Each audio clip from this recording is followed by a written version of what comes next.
The full blue moon, meaning the second full moon happening in the calendar month of August 2023, is coming up on Wednesday, August 30th at around 9:45 p.m. And it's going to be all about mastering your destiny, holding that space for yourself to fulfill your Dharma and releasing situations, people in your circle, habits, anything that is not serving you, really sort of mastering your own destiny and fulfilling your Dharma. And we're going to talk about astrologically why, of course, on this podcast episode, and how you can better work with this full moon, how you can sort of harness it best in your life through your yoga practice and some journal prompts, which is what we always do here on the YOGISCOPES podcast. That's what a YOGISCOPES is. So first of all, I'd like to extend you a warm welcome or a welcome back.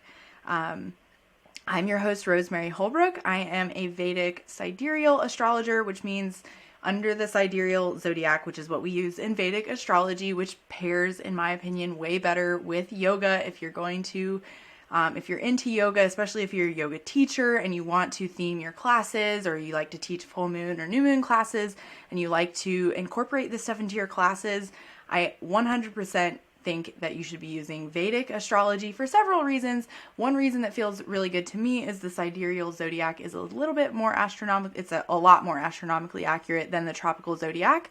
It's about a full sign off. It's like 26 degrees off from the tropical zodiac. And it just keeps getting more off as time goes by. It's 1 degree every 72 years is how much it's changing, which over the course of 2,000 years, since the systems were sort of together long ago, what we call Western astrology, or if you're in the States, what most people just call astrology before you learn about Vedic astrology, uses a zodiac that was accurate 2,000 years ago, but is no longer accurate because it does not factor in the precession of the equinoxes. And so I have like a whole other podcast episode about that on my other podcast called The Science of Light. If you go to like my link in bio on social media, or I also put that, it's yogiscopes.com/link in bio. You can find direct link to that podcast episode. I think it's called like Astrology versus Astronomy. It's like the 11th episode or something. It was a long time ago. So if you want to nerd out more about that, the astronomy of it, you can check that out. I have some other resources. But the important part is that this full moon is happening in sidereal Aquarius, whereas you may see on social media, this is why I like to point this out and bring it up, because I hear from people tell me like it's hard to sort out the noise because everybody's just out there saying stuff. And it's hard to tell because most people, unless they they specifically say this is Vedic astrology or this is sidereal astrology, the assumption is when somebody says astrology, they're using the tropical zodiac. So all those folks will be saying that this full moon is in Aquarius, when in fact under the sidereal zodiac, which is more astronomically accurate, it's happening in Aquarius. The next full moon will be in Pisces. There's a lot of stuff going on around this full moon and the next full moon. And so I'm going to tell you that today on this episode. That's what we're about to get into, is all this other stuff going on that makes this full moon a little extra special. But first, I also want to start with a moment of personal disclosure, because this is actually the second time this is like take 2 for recording this episode for me, which I almost never do. And I'm actually thinking back to the last time I had to do a take 2 on an episode. Mercury was also retrograde like it is right now, and I just find myself stumbling over my words more than I usually do. And so I'm just going to roll with that. I'm going to stumble over my words. Sorry. Here I am. I'm not perfect. But the last time I had to do a take 2 of an episode was the Saturn in Aquarius episode that I put out like last December or something. I had to record that episode like 4 times and edit it a lot because I just kept like getting off track and like not feeling super clear, which Mercury was also retrograde at the time, I think, maybe. But what's important though, the personal disclosure piece, is that I have Moon and Saturn and some other placements, but importantly, my Moon and Saturn are very nearly conjoined in Aquarius in this nakshatra of Shatabisha where this full moon is happening. So it just feels a little extra personal for me. And when I recorded it, when I started recording, which it was actually yesterday, like I was like, all right, this is no good. I need to take some time. I took some time to like step away from it, kind of meditate, which I'm doing for the Mercury retrograde meditation challenge, just meditating a little extra than usual.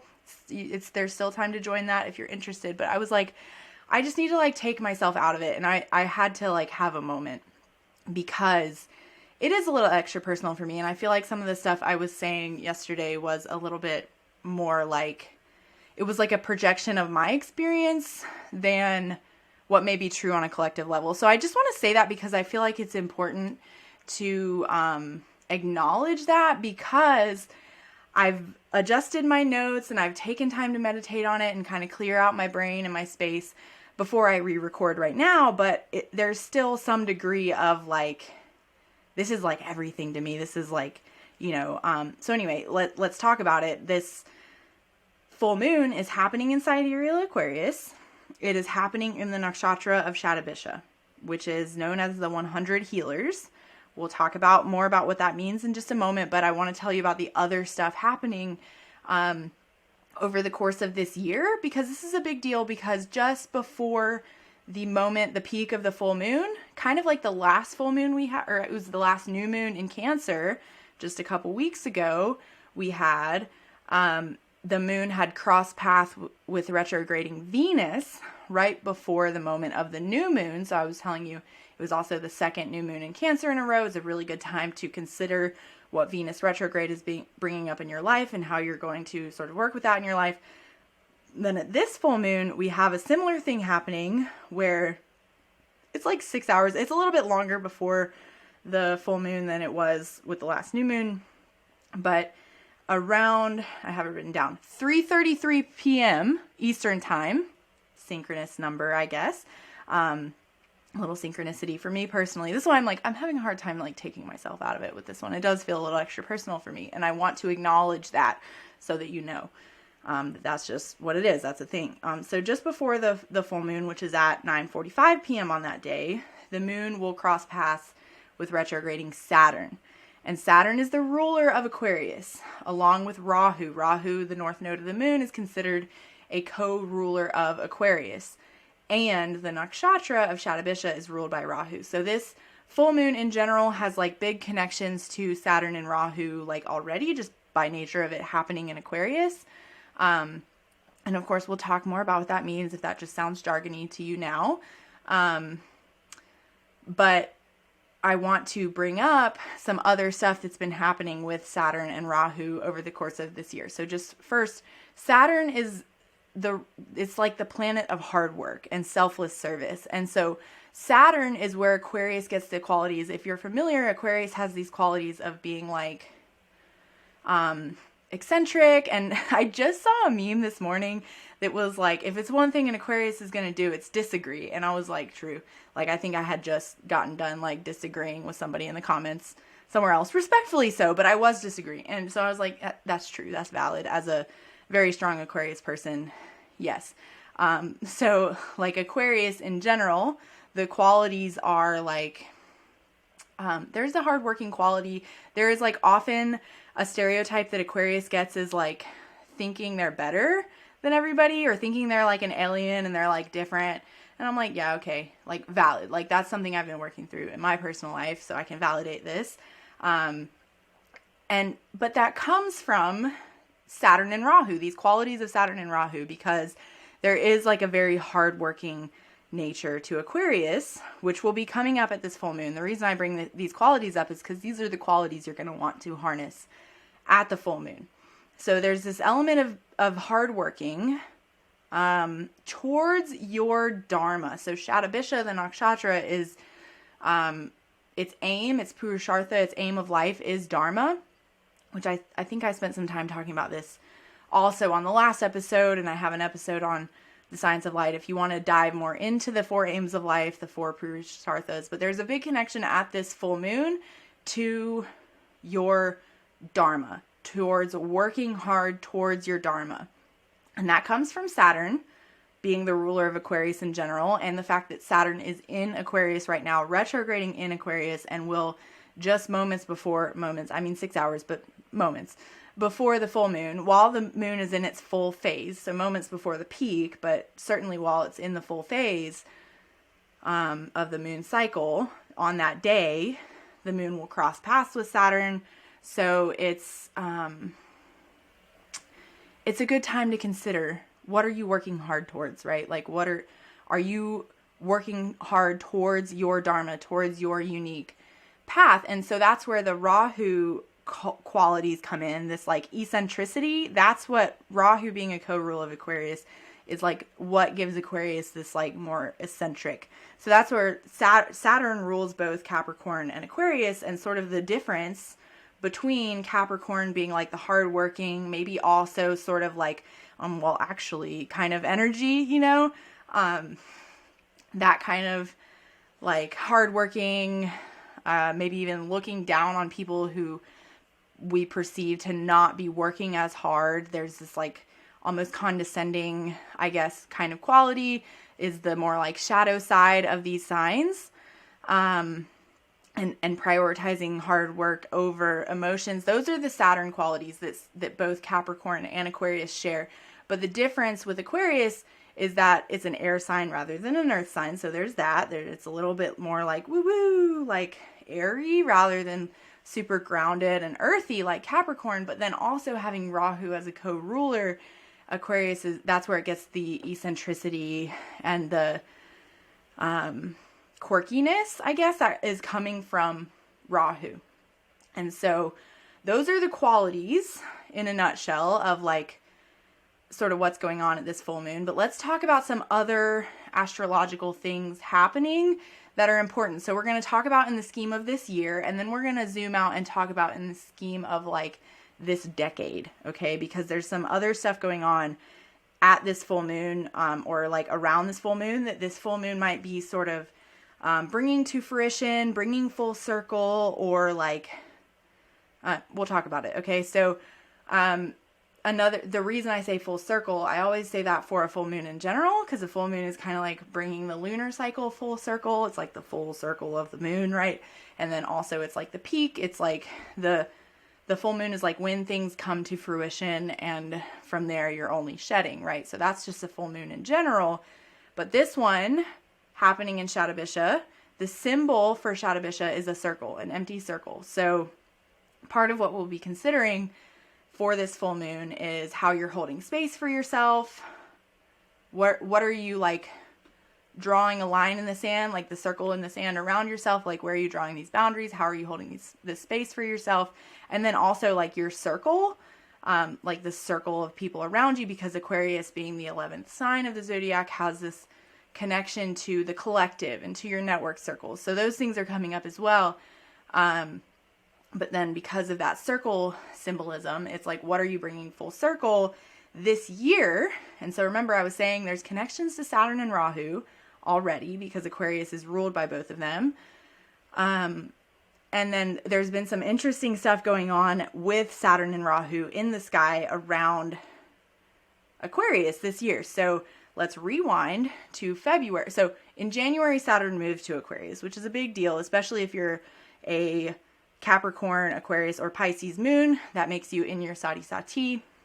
So it's a big deal for those folks, a little bit extra, but it's a big deal for everybody, because that's where we kind of see like some of the lifting of COVID restrictions. It's like when people just kind of like stopped caring, was really strongly related to Saturn in Aquarius rather than Capricorn. So that's one thing, and you might be able to track some ways things have changed in your life over the course of this year since that transit.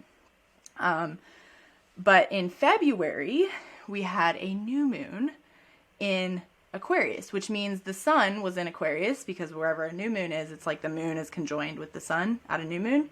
At a full moon, they're opposite each other in the sky, which makes sense because that's how the moon is reflecting all of the sun's light at a full moon. And if it's in the same like line from Earth, in the same place in the sky, that's what makes a new moon.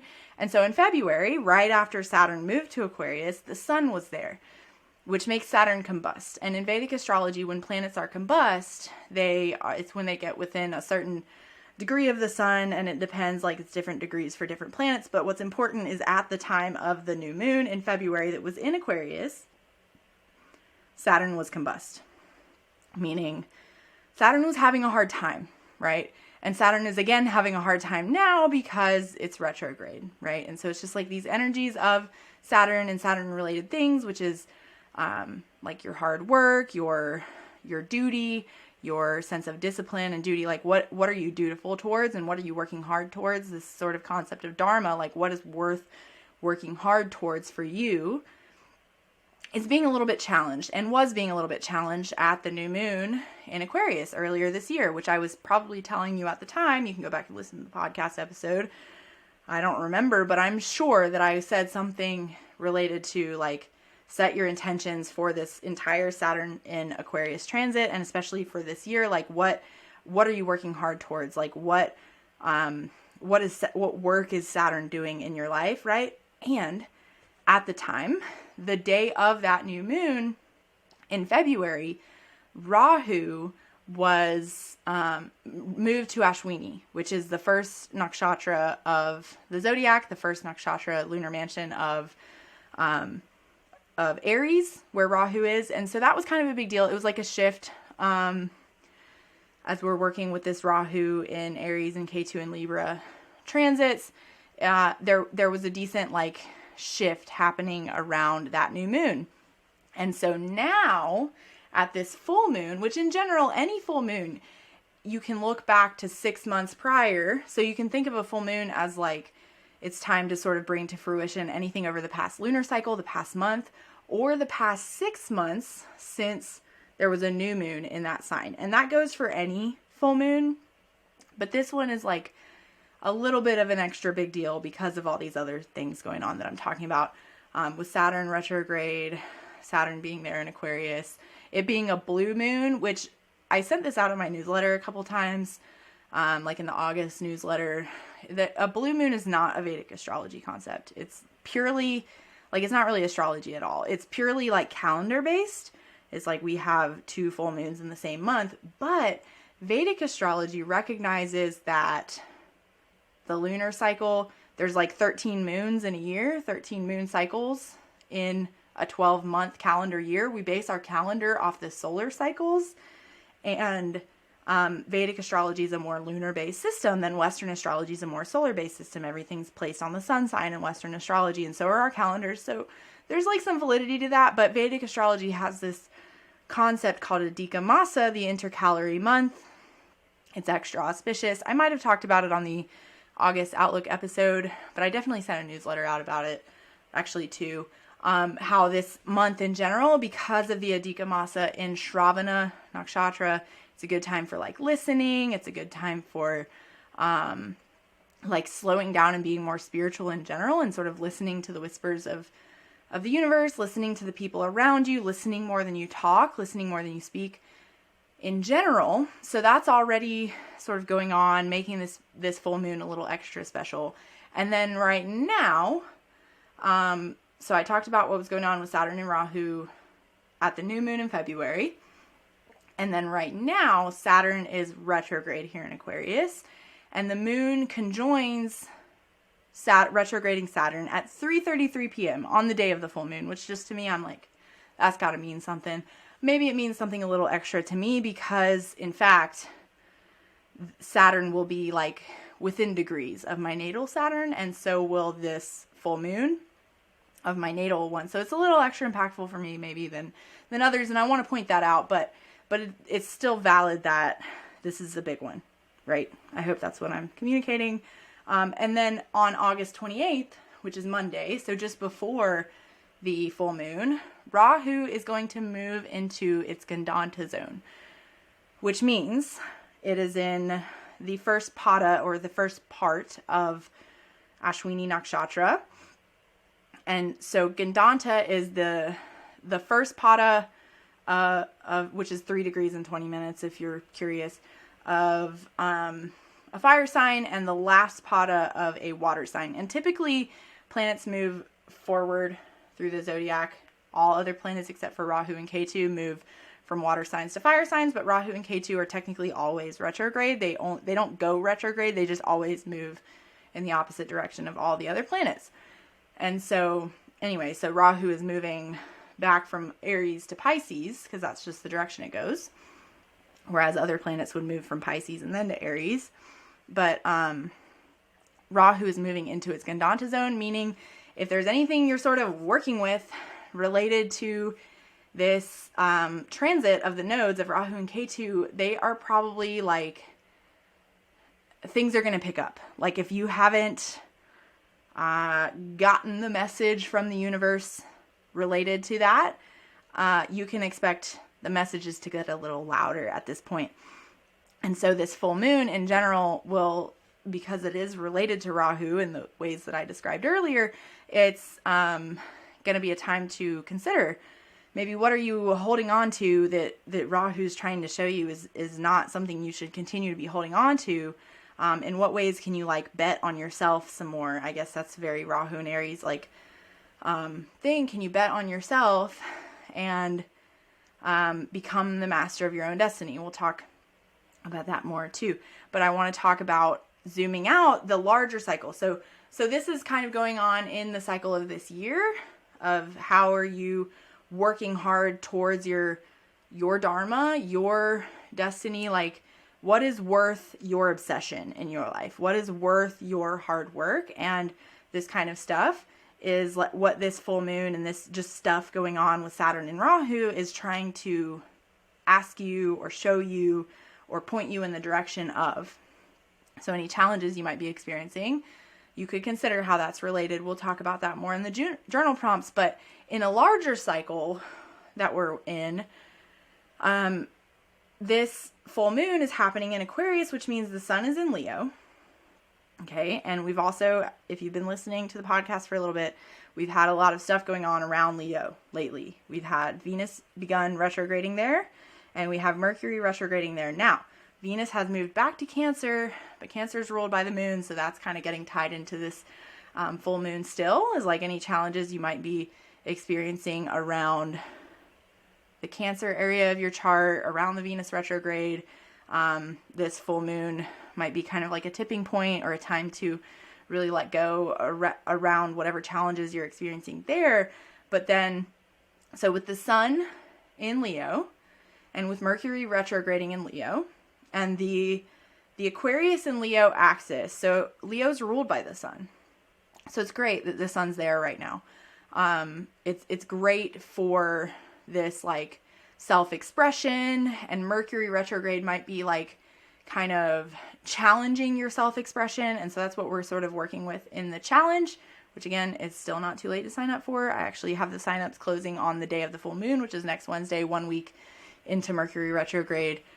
So anyway, so that's what we're kind of working with, is like what's coming up around your self-expression. And then with it being on an axis with Aquarius, what this Aquarius and Leo axis is all about in general is Leo's all about your creativity, maybe also your children, but like if you have them or want them, or just your relationship with children. So inner child work to a degree is coming up, and how is that impacting how you express yourself now.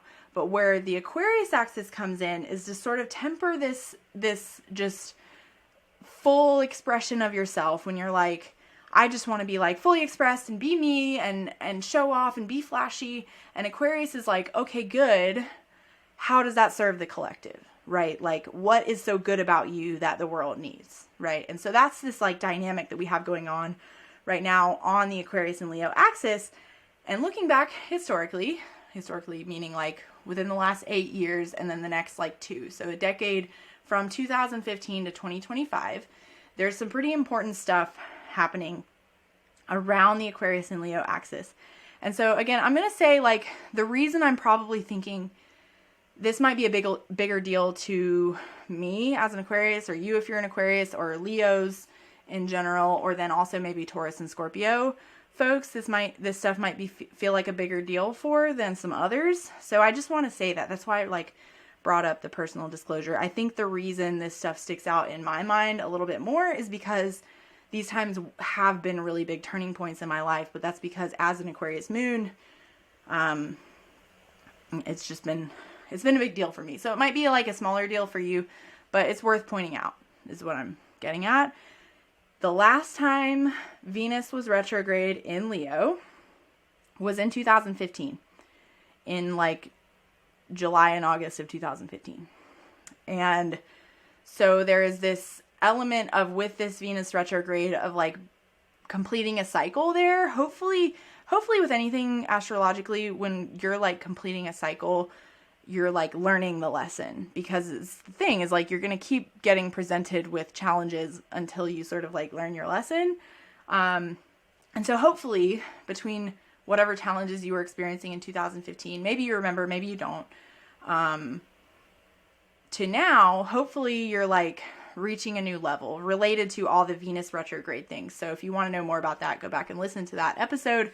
But so that, and at that time, there was a blue moon in Shravana on August 1st of 2015. And so we're in the month of Shravana right now. So it's like there's this, and we're having this intercalary month in Shravana. So that's sort of drawing the connection there, right, to completing cycles between 2015 and now. And then there's another important date in 2017. The eclipses, Rahu and Ketu, were on the Aquarius and Leo axis then, and they will be again in 2025. So they're about to move to Pisces and Virgo later this year, which I will talk about on an upcoming podcast episode.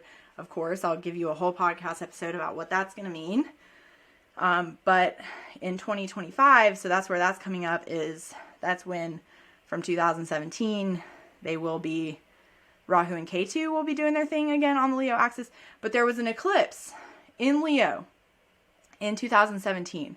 And at the time, Venus was in Cancer with Rahu, and they were both Gandanta in Ashleisha, which is where Venus is retrograding right now. So there's also like maybe some stuff that was coming up for you around August of 2017 is coming up again now. And so I just want to point that out, that like look back at those August of 2015, August of 2017, and see if there were sort of related themes to those times for you, what was coming up for you. And so that's why I'm like, in my life, I'm like, ooh, that's a big deal. But if you're not an Aquarius or Leo or maybe Taurus or Scorpio, it might feel like less of a deal. I don't know. I would love to hear from you and hear like what you're experiencing with that.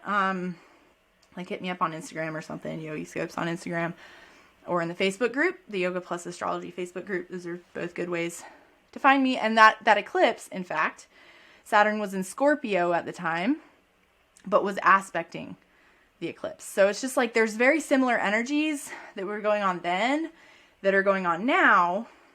And these are sort of like larger cycles that may be sort of being brought to fruition now. So from August of 2015, August of 2017 to February of this year, spanning over the last 6 months to now. And then there's another element of like whatever's going on in your life now and whatever you're working with. We'll be experiencing some more challenging energies, some more potential for up-leveling in 2025, early 20, like spring in the northern hemisphere. I guess that's fall in the southern hemisphere of 2025.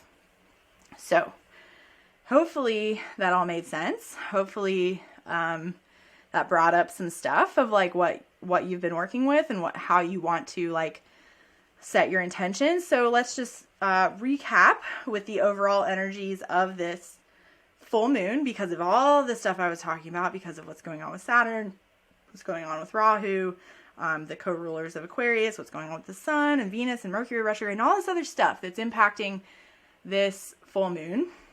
Let's just recap it with these overall energies before we get into your yoga practices and journal prompts. And quickly, I also would like to invite you to Moon Day. There's still 2 spots left for our full moon event that's here locally. If you're in the Asheville area and can come on Sunday, there's 2 spots left.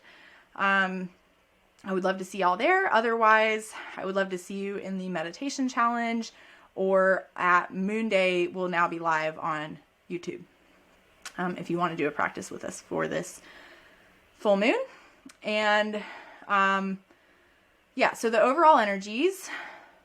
Oh, also before I say the overall energies, congrats to the Astrology for Yogis graduates. That's actually why I planned it to be for this week. It just felt really auspicious for this week for you all to sort of bringing full circle yourselves as astrologers in this journey you've been going on to learn astrology, and to lean into the homeworks and projects we've had, to lean into like your unique special flavor and how that can serve the collective. And that's what we're sort of working with over this week in our final week of the program. So I just want to congratulate you all for making it through, for putting in the work, and I wish you the utmost success in now the work really begins of this Aquarius and Leo axis that we have going on. And so if you're ready to become a Vedic astrologer and want to learn more about that, you could start with the Birth Chart Basics mini course, which is, if you go to yogiscopes.com/offerings, you can just find that there and sign up for it. But you can also get on the wait list for Astrology for Yogis, because it will open again for enrollment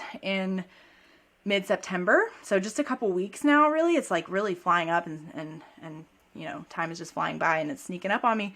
So if you get on the wait list, the enrollment will open for the wait list first, and there'll be a special deal for folks on the wait list that will go away when enrollment opens for everybody about a week later. So just FYI, if you want to know, the wait list is going to open the day that Mercury goes direct, which is September 15th. The enrollment will open the day Mercury goes direct, and it will open for everybody a week later. So if you're really super interested and want to get a special deal, you might as well just go to yogiscopes.com/waitlist and sign up. All you have to do is put in your email, and I will email you when it's time. So just to recap, the overall energies of this full moon are holding space for yourself to act independently and tap into your own medicine or follow your Dharma. Because remember, Shatabisha Nakshatra is the 100 healers. It's 100 stars within the constellation of Aquarius that makes the circle. So that's where the circle symbolism is coming from. And so the way I interpret Shatabisha, which again, this is coming from like my own, because I have Moon and Saturn in Shatabisha. So this is why I think of it this way, I guess, is that it's less about thinking surrounding yourself with 100 healers or 100 physicians. It's you have the power of 100 healers and 100 physicians within you. And the goal or the task is to just uncover that. It's to find it. And that's hopefully what have hopefully communicated to you all in the Astrology for Yogis course. And my goal is to teach more people how to be a healer in the sense that you uncover that within your clients, which is kind of revolutionary compared to most other Vedic astrologers, because a lot of people come to astrology, and this is the way a lot of astrologers approach it, is that they have some wisdom that they're bestowing on you because they know the secrets of astrology, and you have to go get the secrets from them. But hopefully, a good astrologer, in my opinion, will not treat it that way. And that's what I've hopefully really communicated to the folks in the Astrology for Yogis course, is that our goal is to help people unlock their own inner wisdom within themselves. So hopefully you're following your Dharma. Remember, that's what Aquarius and Leo axis is all about, is like your unique, what makes you you. And so if it's just that and being flashy and being you for just to do it, that's like, but if you're like really tapping into what makes you you, and you're like, the world needs this. The world needs my unique medicine, my uniqueness, and you're taking that that you get from Leo and applying it to the hard work and maybe even eccentricity of Aquarius, and really rooting yourself in your authenticity and working hard to make some change in the world. That's what the world needs more of, and that's what this full moon is all about. And then so with that, with Aquarius being the 11th sign, all about like networks and your friends and your circle, if you will, especially with Shatabisha being the circle. It's also a good time at this full moon to examine your circle. Examine who doesn't support your Dharma. Are there people that are kind of like holding you back just by nature of having a relationship with them? Maybe because they're not on the same page as you, or maintaining the relationship is keeping you from doing the things you need to do. Which I'm also like, sometimes you can find new ways to do the things you need to do without giving up on people or treating people as disposable. So take that with a grain of salt. And also maybe to a degree, like, be that person for people that's like really supportive of them, like being them and doing what's right for them and saying, hey, we can still be friends, even though we're all like kind of doing this unique thing. That's very Aquarian. And hopefully you're tapping into some of that this full moon, which is why I'm really excited for the full moon circle we're having here on Sunday, because that's what hopefully we'll be doing, is connecting in a circle. But sorry, you have to be local for that. There will be another one in September that will be on a Friday night, and then one in October that will be on a Saturday. So be on the lookout for those. I'm planning to announce them next week if you want to try to get to Asheville for those. And then also another overall energy is examining things that you want to bring full circle on the Aquarius and Leo axis of your chart. So you could grab the birth chart decoder, yogiscopes.com/decoder, DECODER. It's always linked in the show notes too, to find out what houses those are in. Or if you want to grab the birth chart basics mini course, it will explain houses in more depth if you're sick of Googling it, because Google is scary and hard sometimes when it comes to astrology. So that's what the mini course is all about. It will explain houses in more depth and how it's like the birth chart decoder, but you have an hour's worth of 10-minute videos of me explaining various things if you're into that. So it could be those houses in your chart, or it could be also just in general, the things I talked about, Aquarius and Leo, like your Dharma, your like what makes you you, and how are you applying that into hard work that serves the collective, right? Like, how is that going for you? And what do you want to bring full circle since February of this year, over the course of this year, as we head into the harvest season, since August of 2015, since maybe what was being brought up similarly, maybe a similar area of life, but a little bit different energies in August of 2017. And then what have you learned since then, and what could you do better between now and early of 2025? Right? So hopefully that makes sense. So your yoga practices for this full moon in general will be mandala flows, connecting with circles. So if you can do that, sort of like bringing things full circle, because another characteristic of mandala flows is they're really creative, which is like very Aquarian, right? And so if you want a mandala flow sequence, I will be releasing it in the membership on Monday. So if you want a sequence done for you, I sent out the last couple because I wanted y'all to see what they were like, but this one is only going to go in the membership along with the sign by sign of like what you might be working with at this full moon for your rising and moon sign.